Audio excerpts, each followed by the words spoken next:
Iran தலைவர் Khamenei கொலையை கண்டித்து சென்னை கத்தீட்ரல் சாலையில் உள்ள அமெரிக்க துணை தூதரகத்தை இஸ்லாமிய அமைப்புகள் முற்றுகையிட்ட போராட்டத்தில் ஈடுபட்டு வருகிறார்கள். கூடுதல் விவரங்களோடு செய்தியாளர் வெங்கட் இணைக்கிறார். வெங்கட், விவரங்கள். ஈரான் மீது அமெரிக்காவும் இஸ்ரேலும் தொடர்ந்து தாக்குதலை மேற்கொண்டு வருகிறது. ஈரானும் பதில் தாக்குதலை மேற்கொண்டு வரக்கூடிய நிலையில் சென்னை கத்தீட்ரல் சாலை இருக்கக்கூடிய அமெரிக்காவின் துணை தூதரகத்தை தற்பொழுது முற்றுகையிடுவதற்காக பல்வேறு இஸ்லாமிய அமைப்புகள் தற்பொழுது பேரணியாக வந்து கொண்டிருக்கிறார்கள். அதாவது சென்னையில் இருக்கக்கூடிய அமெரிக்கா துணை தூதரகத்தில் வழக்கமாக போடப்படக்கூடிய காவலர்களை காட்டிலும் அதிக அளவு காவலர்கள் பாதுகாப்பு பணியில் ஈடுபட்டுக் கொண்டிருக்கிறார்கள்.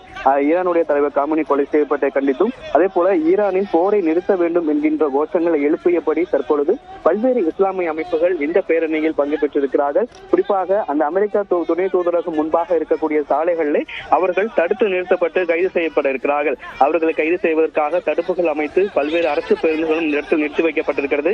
இந்த பேரணியில் பல்வேறு இஸ்லாமிய அமைப்புகள் தமிழ்நாடு கொங்கு இளைஞர் பேரவைத் தலைவர் தனியரசு, மனிதநேய ஜனநாயக கட்சி தலைவர் தமிமுன் அன்சாரி, அதே போல விசிகாவுடைய தலைவர் தொல் திருமாவளவன் ஆகியோர் இந்த பேரணியில் பங்கேற்றிருக்கிறார்கள்.